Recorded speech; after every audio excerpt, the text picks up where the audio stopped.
세계 모든 나라는 헌법을 가지고 있습니다. 헌법은 국가법의 체계적인 기초로서 국가의 조직과 구성과 작용에 관한 근본법입니다. 다른 법률이나 명령으로 변경할 수 없는 한 국가의 최고의 법규인 거예요. 그래서 법을 만들고 고치는 것은 대통령이라 할지라도 마음대로 할 수 없는 것입니다. 우리나라도 성경을 기초로 민주법을 만들었죠. 이것을 함부로 고쳐서는 안 되는 것입니다. 나라는 헌법에 따라 다스려야만 올바른 정치를 할 수가 있는 거예요. 위정자들이 법을 올바로 지키면 국민들은 어떤 권력의 지배 없이 평안한 삶을 살 수가 있습니다. 하지만 위정자가 자기의 권력을 위해서 법을 함부로 고치거나 국민 위에 군림하려고 한다면 나라는 혼란에 빠지고 말 것입니다. 나라는 이렇게 국민의 자유를 보장해야 하고 국민들은 나라의 법을 잘 지켜야 하는 거예요. 변호사 시험을 보신 분이 오셔 있으니까 법 얘기를 하기가 참 그렇긴 한데 일단 여기까지만 하겠습니다. 국민들이 법을 지키지 않는다면 질서는 무너지고 맙니다. 그래서 국민들이 그 법을 지키지 않으면 더 강력한 법을 만든다 말이죠. 그러니까 우리가 하나님의 법도 지켜야 하지만 세상이 만든 법도 잘 지켜야 하는 거예요. 1절에 형제들아 내가 법 아는 자들에게 말하노니 너희는 그 법이 사람이 살 동안만 그를 주관하는 줄 알지 못하느냐.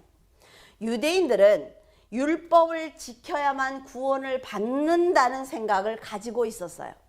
하지만 사도 바울이 하는 말은 그 법이 너희를 구원하는 것이 아니라 하나님의 은혜가 너희를 구원하는 것이다 라고 가르쳐주고 있습니다. 결국 그들이 간절히 원하는 구원은 법이 아니라 하나님의 은혜라는 거예요. 천국은 육을 벗고 영혼이 들어가는 곳입니다. 그러므로 육신의 죄를 드러냈던 법은 이 세상에 우리가 살아있을 동안만 우리를 주관한다 말이죠. 내가 이 육을 벗고 나면 그 법은 그 사람에게 아무런 영향을 미치지 못하는 것입니다. 살아있을 때는 죄를 묻기도 하고 배상을 요구할 수도 있어요. 그러나 육신을 벗고 나면 더 이상 그에게 아무것도 요구할 수 없다는 것입니다.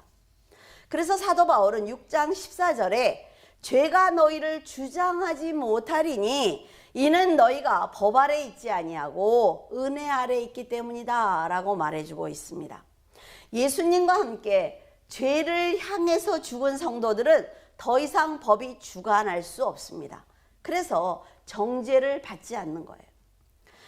죄에 굴복하던 이 육이 없기 때문에 사탄은 더 이상 거듭난 성도를 유혹할 수가 없습니다. 그리고 강제로 사망으로 이끌어갈 수도 없는 거예요. 지금까지 사람들의 죄를 드러내며 하나님께 나아가지 못하도록 한 이 율법은 더 이상 사람들에게 주인 노릇을 할 수가 없는 것입니다. 사탄은 사망이 주인 노릇하도록 왕 노릇하도록 만들어서 사람들이 감히 하나님께 나아가지 못하도록 바라볼 수 없도록 만들었지만 성도들은 그리스도의 은혜로 사탄과 죄와 사망이 공격할 수 없도록 우리는 하나님의 자녀가 되었습니다. 3절에 그러므로 만일 그 남편 생전에 다른 남자에게 가면 음녀라.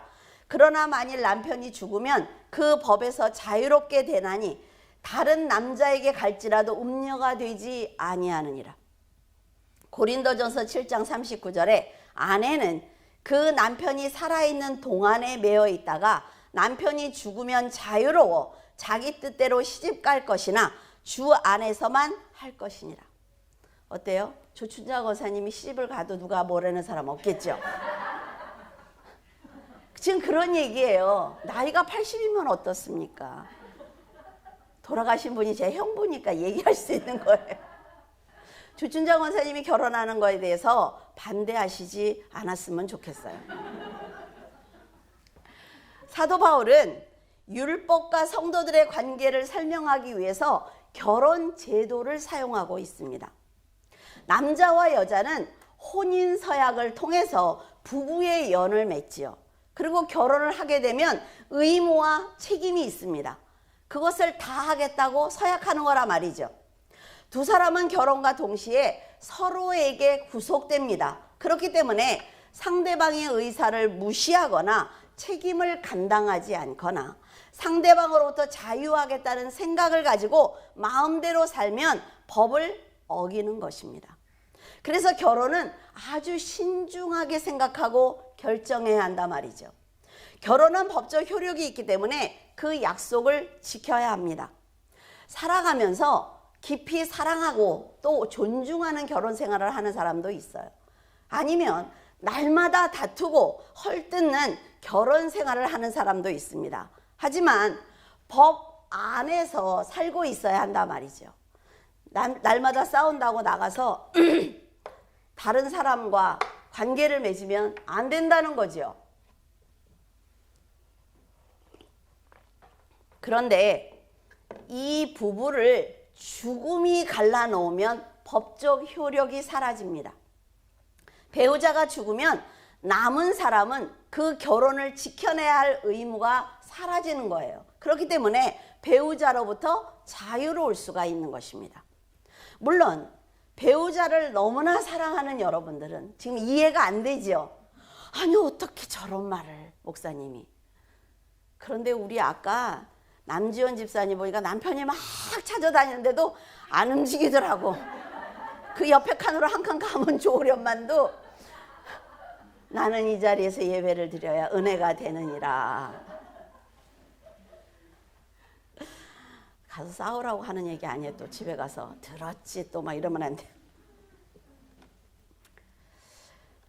결혼식 때 했던 서약은 죽음과 동시에 무효가 되는 것입니다.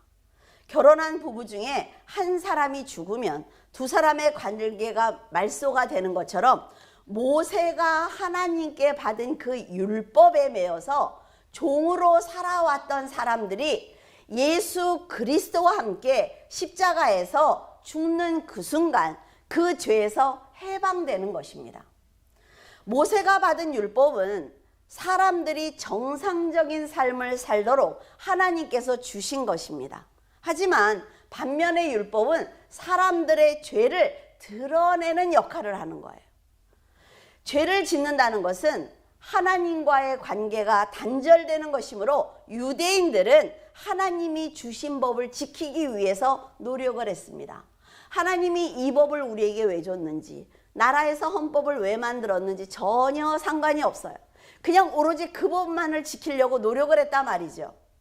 하나님이 율법을 주신 의도가 있습니다. 율법을 통해서 자신이 죄인이라는 걸 깨달으라는 거예요. 아, 이 법에 비추니까 나는 정말 죄인이구나. 내 안에 정말 많은 죄가 있네 라는 거를 생각하라는 거지요. 그 죄를 대속해 주신 그리스도와 결혼하기를 원하셨기 때문에 하나님께서 우리에게 율법을 주신 거예요. 나는 이 율법을 다 지킬 수가 없어.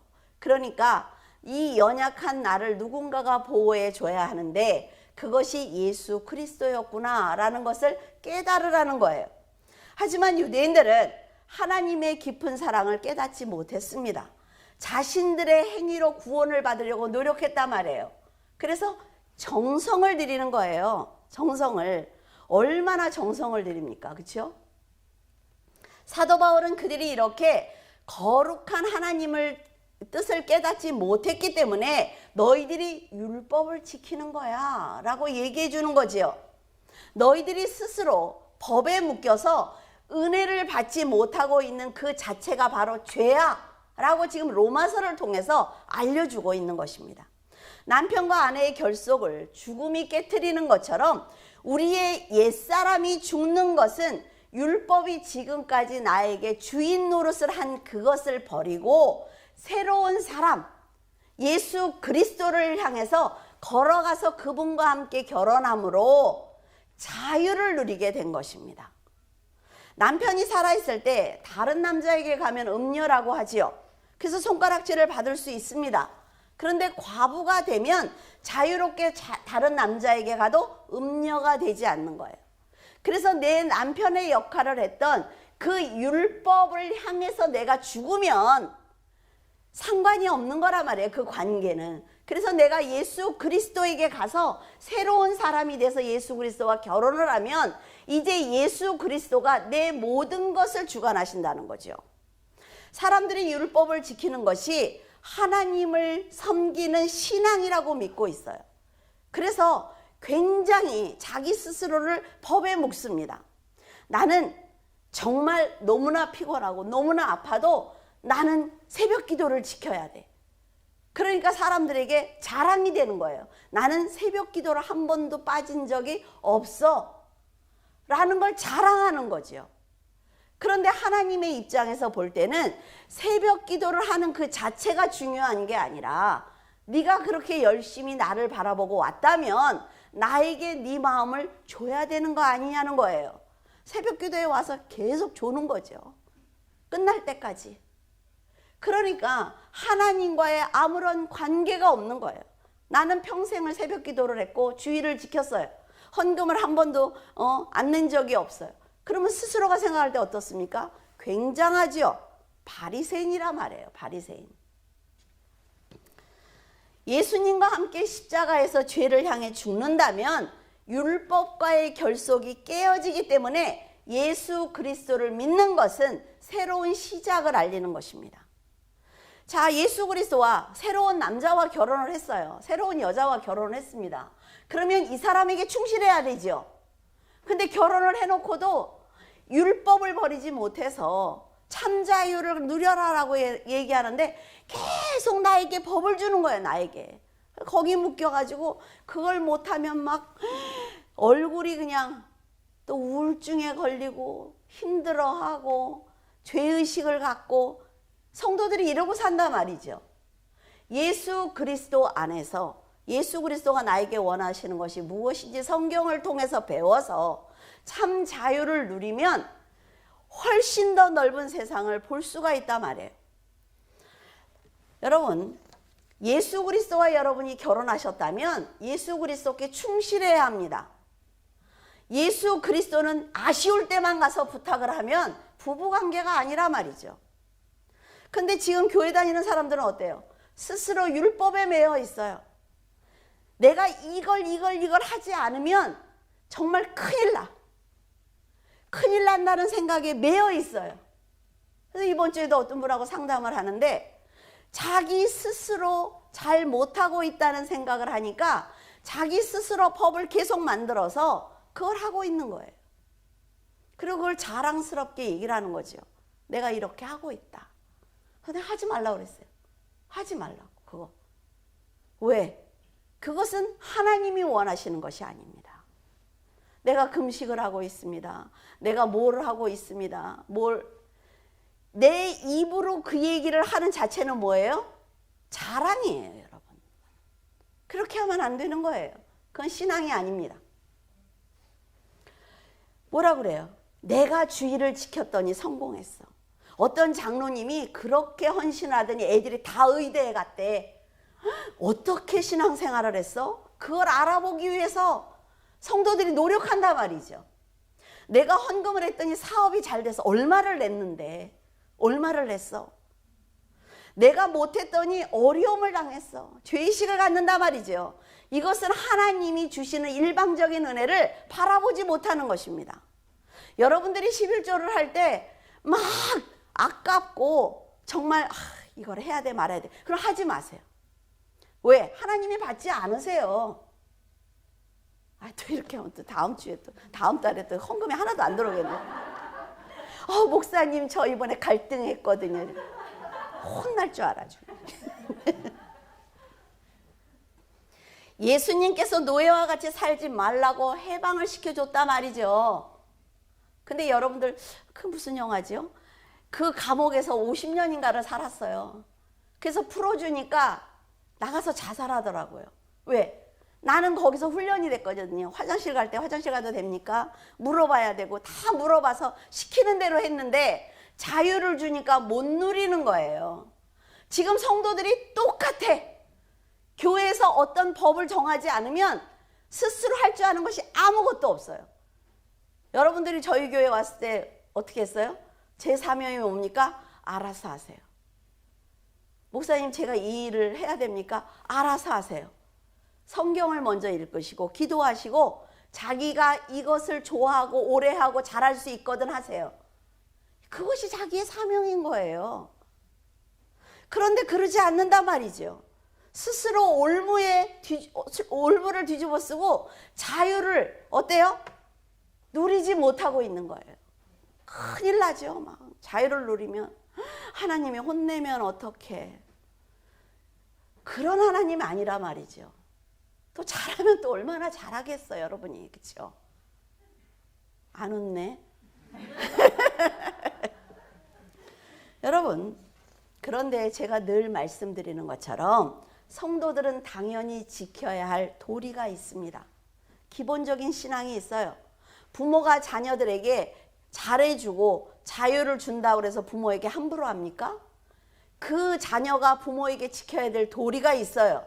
똑같습니다, 여러분. 이 기본적인 것을 하지 못해서 죄의식을 가지고 억지로 하면 안 됩니다.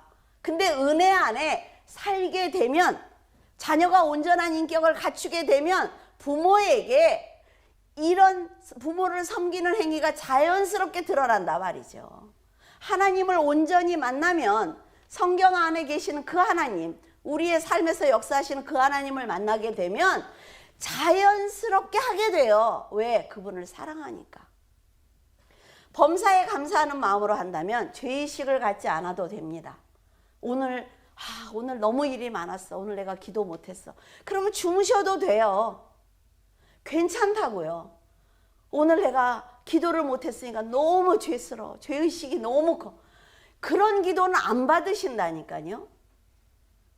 그냥 오늘 기도를 못했어 그러면 잠깐이라도 하시면 돼요. 그리고 푹 주무시면 된다고요. 거기에 매여가지고 죄의식을 가지고 나 어제 기도 못해서 너무 죄스러워. 오늘 또 못하겠어. 막 이러면 계속 못하는 거예요.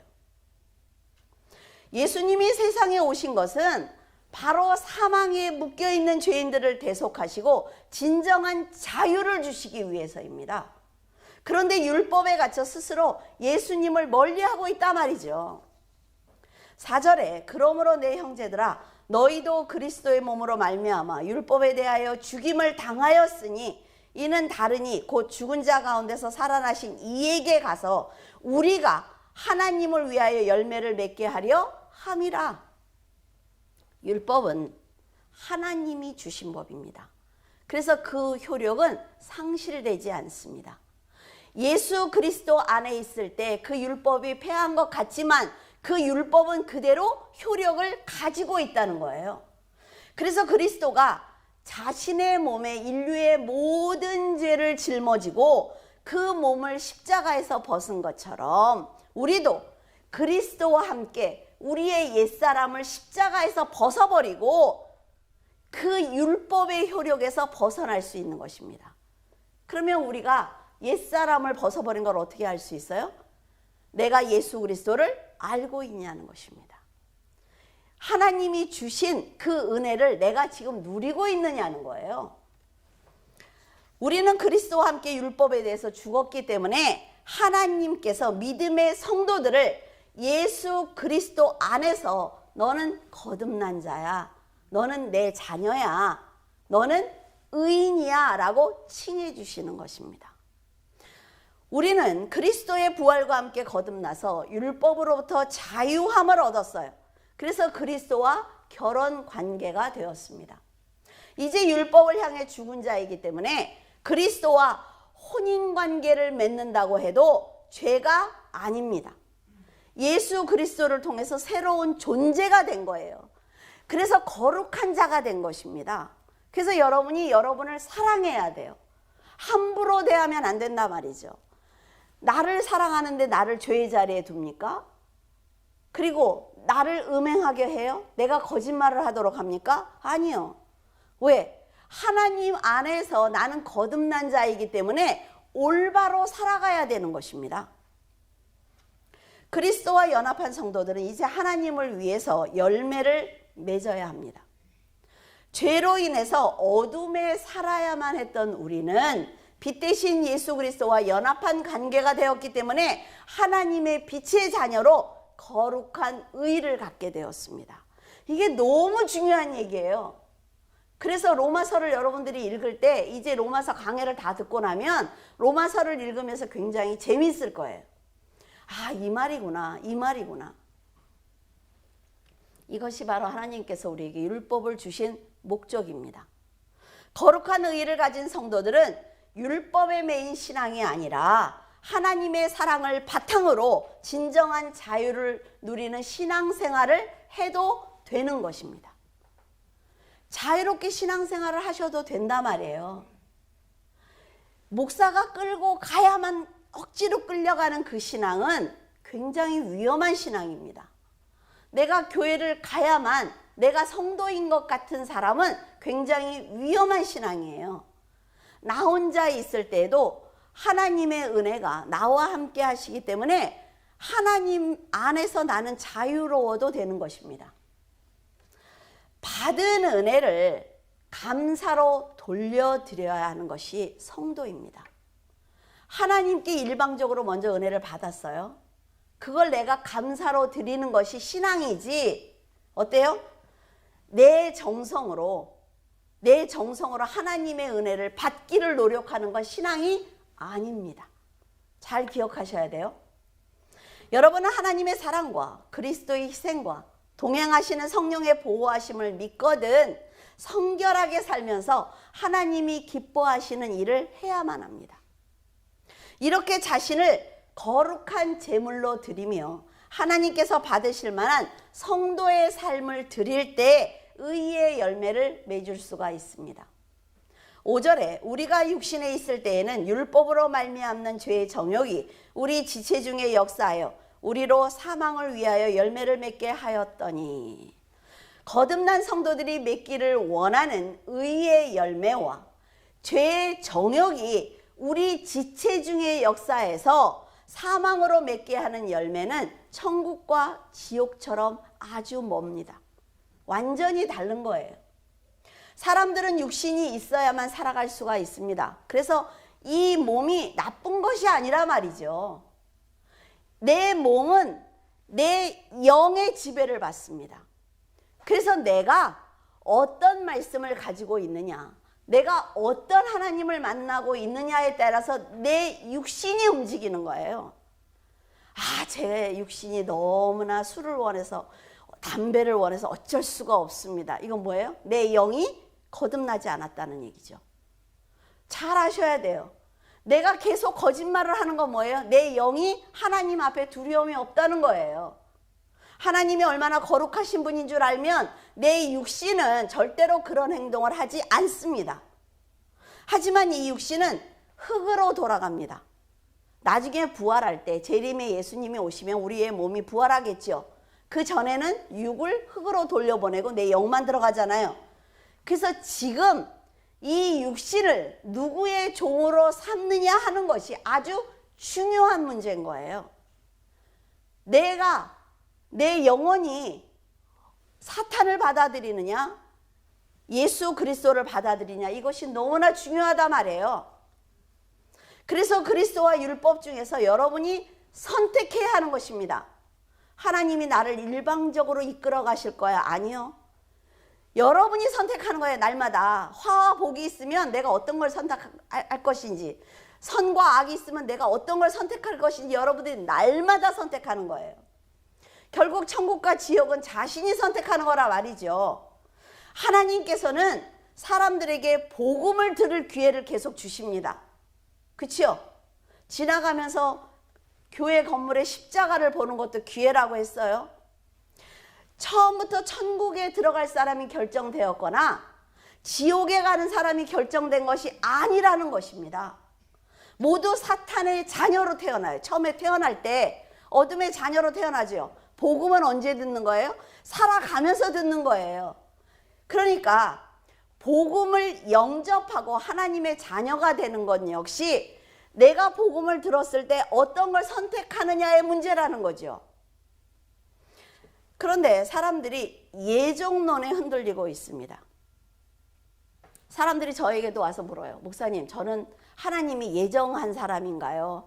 아니면 버림을 받은 사람인가요? 이렇게 묻습니다. 몰라요, 저도. 제가 어떻게 알아 예정됐는지 안 됐는지. 나도 모르는데 내 거를. 그렇죠? 그러니까 어떻게 알면 되냐면 그 답은 너무나 간단하다 말이죠. 여러분은 고민하지 마세요. 내가 끝까지 믿음을 지키고 천국에 들어가면 예정된 사람입니다. 간단하지요? 아, 저 사람은 구원을 받을까 못 받을까? 아, 그러지 말아요. 본인 구원은 알아요? 여러분이 끝까지 믿음을 지키지 안 지킬지 압니까? 그러지 말아요. 절대로 판단하면 안 돼요. 남의 구원에 대해서. 기도해 주는 거예요. 그 사람이 끝까지 믿음을 지킬 수 있도록 기도해 주는 것입니다. 정말 이렇게 설교할 때 이렇게 천국이 쫙 한번 열렸으면 단 한 번만이라도. 잠깐 다쳐서 조는 사람은 못 볼지언정 정말 어떨 때는 정말 그럴 때가 있어요. 하나님 환상으로 한 번만. 그러면 다 하나님을 믿지 않을까요? 하나님의 대답이 뭔지 알아요? 나는 너희들에게 이 성경을 줬어. 이 안에 천국이 있어 라고 말씀하시단 말이에요. 이렇게 답을 알려주지만 육신에 속하게 되면 영적인 말씀을 알아듣지 못하기 때문에 그 사람을 은혜 안에 살게 해주고 싶어도 스스로 자기의 생각에, 자기의 자존심 안에, 그리고 법 안에 가두어 버립니다. 그래서 참 이 끌어내기가 쉽지 않다 말이죠. 나중에는 알 거예요. 그때 그 말이 맞았구나 라는 걸 알 것입니다. 안타까운 것은 교회를 다니면서 율법에 매여 있다면 그 사람이 있는 곳은 늘 시기와 분쟁과 판단과 정죄가 있습니다. 그래서 하나님께서도 그를 통해서 일하실 수가 없어요. 내가 가진 법이 너무나 많으면 나는 하루에 성경을 40장 읽어. 나는 기도를 2시간 하거든. 얼마나 하세요, 권사님? 아유, 저 이번에 못했어요. 한 3장 읽었어요. 아이, 믿음이 없구만. 자기는 뭐 날마다 하나? 정죄한단 말이에요. 내 안에 법이 너무나 많으면. 그리스도를 만났다면 죄를 향한 욕구를 스스로 다스릴 줄 알아야 합니다. 남을 정죄하고 싶거든 자신을 먼저 돌아보면 돼요. 나는 정말 잘하고 있나? 그 누군가 나를 위해서 기도하기 때문에 내가 이 자리에 있는 것 아닌가? 그러면 겸손할 수 있잖아요. 진정한 자유가 무엇인지 깨닫지 못하는 사람은 율법 조항을 모두 지켜서 자신이 자신의 구원을 이루려고 해요. 근데 여러분, 구원은 절대로 사람이 할 수 없습니다. 구원은 하나님이 하시는 거예요. 나는 오직 하나님이 주신 말씀에 순종할 뿐입니다. 그러니까 율법을 바라보면서 나는 이렇게 어리석어, 이렇게 미련해, 그래. 이 모든 것을 완성하신 예수 그리스도가 나에게 너무 필요하구나 라고 생각하는 거예요. 그러면 그때부터 자유롭습니다. 로마서 6장 13절 또한 너희 지체를 불의의 무기로 죄에게 내어주지 말고 오직 너희 자신을 죽은 자 가운데서 다시 살아난 자 같이 하나님께 드리며 너희 지체를 무기로 하나님께 드리라. 지금 여러분은 여러분 자신이 의의 병기인지 불의의 병기인지 알고 계십니까? 어느 쪽에 서 계세요? 여러분이 그것을 알 수 없거든 내가 예수 그리스도를 알고 있는지 생각해 보시면 됩니다. 의의 병기가 되기 위해서는 그런데 믿음으로 신앙생활을 열심히 해야 합니다. 아, 지금까지 뭐 자유를 누리려며 이랬죠. 그런데 열심히 해야 돼요. 자신의 헌신이 어떤 규칙과 죄의식에 의해서 형성된 것이 아니라면 그 열심은 상급이 됩니다. 의의 병기가 되어서 하나님이 원하시는 열매를 맺는 성도가 되지 못하면 죄와 연합하여 불의의 병기가 됩니다. 그래서 하나님의 진노를 받게 돼요. 정말 내가 하나님을 사랑해서 정말 하루의 첫 시간을 하나님과 대화하고 싶어서 새벽 기도를 한다면 하나님은 기뻐 받으실 것입니다. 성령께서 역사하실 거예요. 오늘 하루를 네가 이렇게 살았으면 좋겠어 하고 음성도 들려주실 거예요. 그러나 똑같이 두 분이 앉아서 새벽 기도를 하는데 한 분은 계속 졸면서 그래서 나는 오늘 나왔어. 달력에 가서 표시해. 오늘 25일째. 그런 예배는 받지 않으신다는 것입니다. 최선을 다해서 믿음의 삶을 살기 위해서 노력하지 않는 사람은 죄가 얼마나 구원을 방해하는지 깨달을 수가 없습니다. 마라톤 하는 사람이 열심히 달려봐야 자기가 어떤 코스에서 약한지를 알 수가 있단 말이에요. 근데 연습을 하나도 안 하고 나 시합날 하면 돼. 아주 컨디션 좋아. 달릴 수 없습니다, 여러분. 그렇게 해야 진리 안에서 자유를 느끼는 것이 얼마나 큰 축복인지 알 수가 있어요. 유대인들은 율법을 지키기 위해서 얽매여 있기 때문에 율법주의자로 살아온 사도 바울처럼 그리스도를 만나면 법이 아닌 은혜로 하나님을 섬기는 것이 얼마나 감사한 일인지 알 수가 있습니다. 법을 지키지 않은 사람보다 훨씬 더 잘할 수가 있단 말이죠. 사도 바울도 전에는 율법을 지키기 위해서 오직 노력한 사람이에요. 그래서 다른 사람들보다 훨씬 율법을 더 잘 지킨 사람이죠.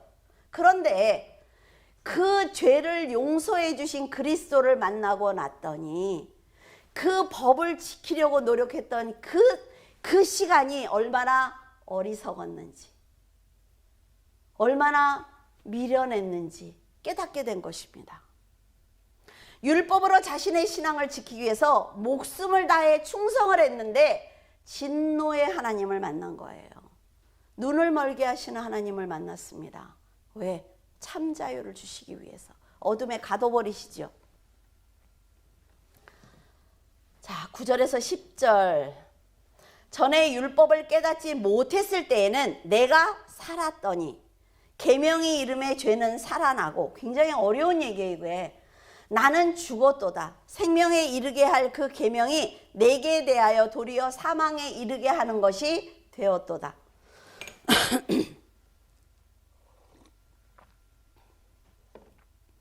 모세가 시내산에서 하나님께 율법을 받지 않았다면 사람들은 자신이 죄를 짓고 사는지도 몰랐을 것입니다.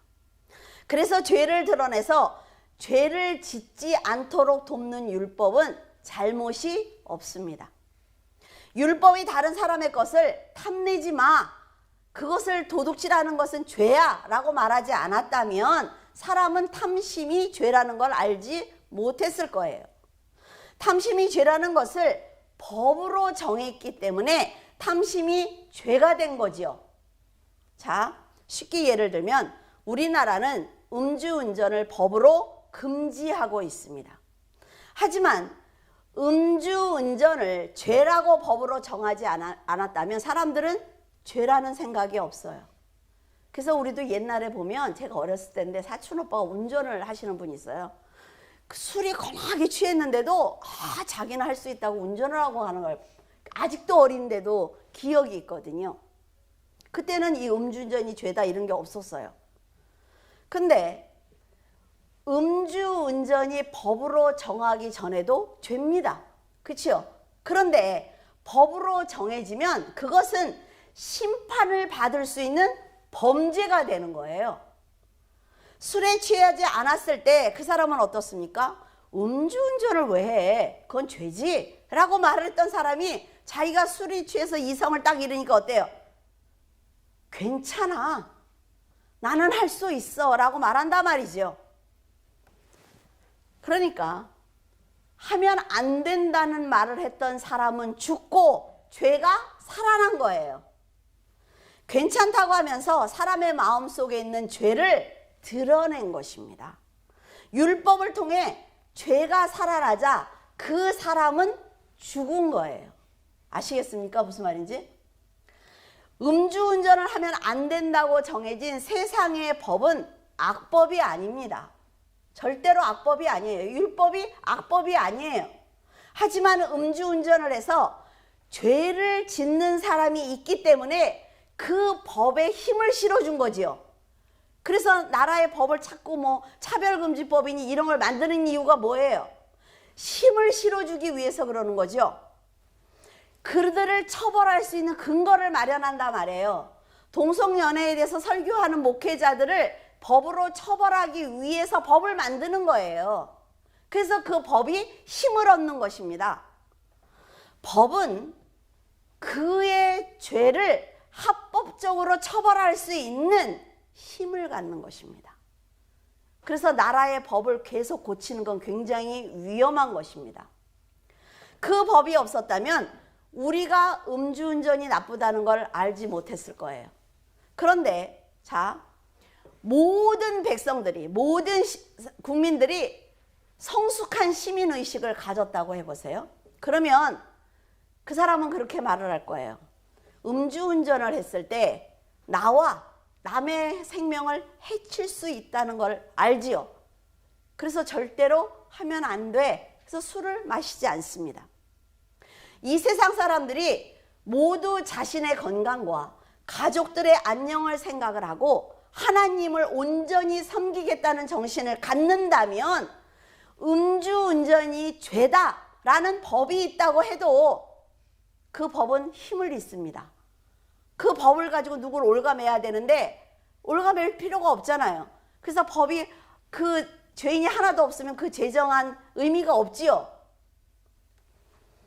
그러나 이 법이 있어야만 사람들이 죄를 짓지 않도록 노력할 것입니다. 그래서 나라에서 그 법을 만드는 거예요. 성숙한 믿음을 가진 사람은 율법을 주신 이유를 알기 때문에 하나님께 그 믿음을 인정받는 것입니다. 그래서 여러분들의 인격이 먼저 성숙하는 것이 아주 중요하다 말이죠. 법이 없다면 죄도 없습니다. 아무렇게나 살아도 무슨 상관이 있어요? 법이 없는데.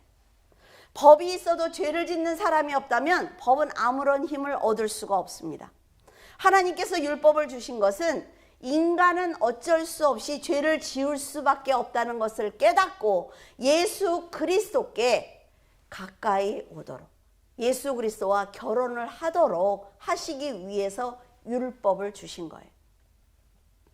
사도 바울은 그리스도를 알기 전에는 자신의 의의를 세우려고 노력을 했습니다. 그러니까 그리스도인들을 잡아 죽이기도 하고 옥에 가두기도 했지요. 하지만 그리스도를 알고 나서 죄를 해결하지 못하는 자기를 위해 생명을 버리신 그리스도의 은혜가 얼마나 큰지 깨닫게 된 거예요. 그래서 내가 율법을 다 지키지 못하는 죄인이구나. 내가 이 죄를 짓지 않기 위해서 노력을 하지만 나는 할 수 없어. 어떻게 우리가 그 모든 법을 다 지킵니까? 그래서 예수 그리스도 안으로 들어가는 것입니다. 예수 그리스도를 만나고 나니까 이분이 얼마나 놀라운 하나님의 아들인지 알게 된 거지요. 생명인 줄 알고 붙들었던 그 계명이, 그 율법이 도리어 사망에 이르게 한다는 것을 깨닫게 되자 이스라엘에게 율법을 주신 목적이 예수 그리스도의 의로 죄인의 생명을 보존하려는 하나님의 은혜다라는 것을 지금 지속적으로 똑같은 얘기를 하고 있어요. 아주 똑같은 얘기를 하고 있습니다. 레위기 18장 5절을 보면 너희는 내 규례와 법도를 지키라. 사람이 이를 행하면 그로 말미암아 살리라. 나는 여호와니라. 자, 하나님의 법을 여기선 또 지켜라. 그러면 너는 살 거야 라고 말을 하지요. 여지 뭐예요? 그 법은 예수 그리스도 안에 있을 때 안 지켜도 되라고 얘기했어요. 왜 그래요? 하나님께서 출애굽한 이스라엘 백성들에게 율법을 주신 것은 그들이 노예로 430년 동안 살았으니까 정상적인 사람들의 삶을 몰라요. 어떻게 살아야 되는지, 병이 나면 어떻게 해야 되는지, 남의 것을 훔치면 어떻게 해야 되는지 정상적인 인간들의 삶을 모른다고요. 그래서 율법을 주셨어요. 그래서 너희들이 이렇게 살면 인간답게 살 수 있어 라고 주셨어요. 그런데 하나님을 향해서는 완벽하게 지킬 수가 없기 때문에 그 밑에 도덕법이나 그런 인간들이 지켜야 되는 법은 그걸 지켜내면서 사람들이 정리가 되지요.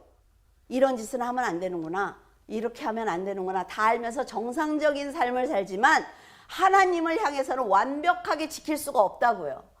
그래서 하나님께서 너는 완벽하게 지킬 수 없으니까 내가 그거 해결하는 예수 그리스도를 너한테 보내줄 거야 라는 말씀을 하신 거고, 이 사람들이 지켜야 되는 도덕법은 정상적인 삶을 살 수 있도록 도와주신 거란 말이에요.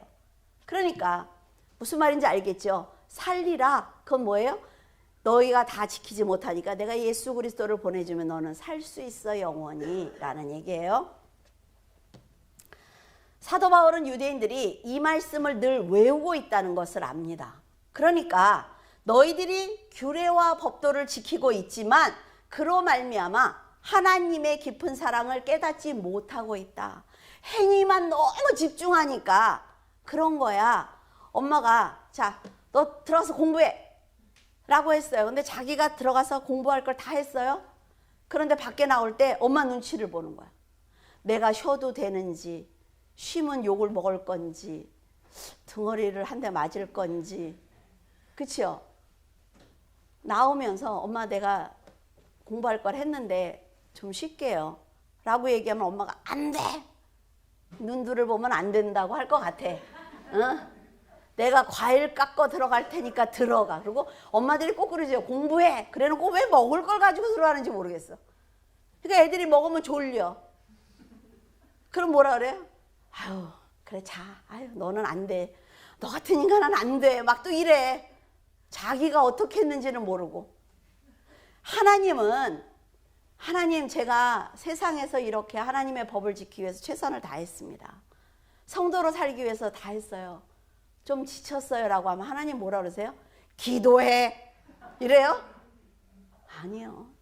오늘 수고했어. 얼마나 고생했니? 네가 오늘 하루의 삶이 기도라는 걸 난 알아. 하나님은 이런 분이에요. 그런 하나님을 만나야 되죠. 그렇죠? 제가 여러분에게 지금 무슨 말을 하고 싶은지 알죠? 여러분은 인간적인 내 안에서 본능이 살아나려고 할 때마다 말씀으로 여러분 안에 얼마나 많은 죄가 도사리고 있는지 먼저 살펴야만 합니다. 우리 안에, 여러분에게 늘 얘기하죠. 설거지를 하면 어때요? 그 물이 더럽지요? 근데 조금 있다가 다른 애들을 막 봐주고 오면 그 물이 싹 가라앉아서 깨끗해요. 깨끗하다고 해서 그 물이 깨끗한 겁니까? 설거지 하려고 다시 하면 휙 올라오잖아요. 우리의 인간의 마음입니다. 그게. 하나님 앞에서 좀 잘하는 것 같으면 싹 가라앉는 것 같아. 그러다가 무슨 일이 딱 일어나서 내가 정말 참으려고 했는데 나 정말 이것만은 못 참겠어 이러잖아요. 우리 안에 너무나 많은 죄가 있다고요. 내가 하나님을 열심히 믿으려고 그랬는데 그건 아닌 것 같아. 내가 정말 너무 세상에 나가봐. 하나님만 믿고 어떻게 사나. 여러분들이 다 한 번씩 하셨던 말이죠. 인간의 본성은 인간이 원하는 것을 하기 때문에 그것이 설사 죄를, 그러니까 구원을 방해하는 죄라고 할지라도 여러분 그 본성을 이기기가 굉장히 힘듭니다. 그래서 여러분 안에서 화가 나거든 입을 다물어야 돼요. 화가 날 때 나오는 말은 너무 지저분해. 그렇지 않습니까? 너무 지저분하다고요. 여러분이 믿음과 지혜와 말씀이 있어야만 그 본성을 이길 수가 있어요. 세상의 법을 어기면 벌을 받는 것처럼 하나님의 법을 어기면 은혜가 없는 두려운 삶을 살게 됩니다. 다시 죄의 자리로 앉는단 말이에요. 하나님과 함께 있으면 이런 빛 아래에 있으니까 얼마든지 판단할 수가 있어요. 그런데 하나님을 버리고 다시 이 자리에 가면 다시 시작이에요. 어둠의 삶이. 똑같이 사는 거예요. 절대로 달라지지 않습니다. 여러분, 만약 여러분 안에 혈기가 일어나거든, 죄가 일어나거든, 그 죄를 붙들고 하나님께 회개하기를 바랍니다. 도와달라고 기도하세요. 아, 나를 만드신 하나님, 이 세상을 만드신 하나님인데 뭐가 두려워요? 하나님이 없다고요? 천만에요. 하나님은 살아계신 분이다. 하나님은 굉장히 멋진 분이에요. 그리고 하나님은 굉장히 장난을 좋아하세요. 우리는 고난이죠. 정말 일이 해결되지 않아서 너무 힘드는데 하나님은 마지막 순간에 끝까지 붙드는 자를 역사하십니다. 하나님 쪽에서는 장난이에요. 근데 우리는 고난이에요. 인간의 힘으로 죄를 이길 수 없다는 것을 인정하고 그리스도 안에서 정직하고 의롭게 하나님의 말씀으로 선한 게 착하다는 얘기 아니라 그랬어요? 하나님의 말씀으로 살아내는 게 선이라고 그랬어요? 예수 그리스도를 믿는 게 선이에요? 살기 위해서 노력할 때 율법은 여러분을 정죄할 수 없습니다. 사탄은 여러분을 정죄할 수 없어요. 세상은 여러분을 끌어내릴 수 없습니다. 그런 자신감 없어요? 아, 제가 운전을 하면서 뭐라고 기도하고 하나님 다음 주에 설교해야 되니까 하나님이 일하시겠죠? 이렇게 하나님을 믿고 있잖아요. 이것이 율법을 주신 목적이라 말이죠. 늘 성숙한 성도로 여러분이 헌신하면서 하나님이 하지 말라는 건 하지 않고 하라는 것은 목숨을 다해서 충성을 한다면 의롭다는 칭찬과 함께 은혜로 여러분을 품어주실 것입니다. 율법과 은혜를 아는 여러분은 이제 예수 그리스도 안에서 살기 위해 최선을 다해서 믿음으로 신앙을 지켜내야 합니다. 우리가 여러분의 종말은 언제입니까? 여러분 하나님께 가는 날짜와 시간 알고 있어요? 아무도 몰라요. 아무도 모릅니다. 정말 우리가 오늘 예배를 드리고 집에 가서 자다가 하나님의 부름을 받을 수도 있습니다. 그래서 한순간 한순간을 잘 살아야 하는 거예요. 여러분은 거룩한 은혜를 알고 있기 때문에 주 안에서 늘 믿음으로 승리하는 성도가 되시기를 바랍니다. 기도하겠습니다. 사랑이 풍성하신 하나님의 은혜를 감사를 드립니다. 저희들의 연약함과 부족함을 아시기에 저희에게 법을 주셨고 법을 통해 하나님을 알도록 하셨습니다. 그러나 부족한 저희들 하나님의 뜻을 온전히 깨닫지 못했기에 어리석게도 법을 지키는 데 온 힘을 쏟고 있었습니다. 저희들의 정성과 노력이 법을 모두 지켜냈다면 얼마나 좋겠습니까?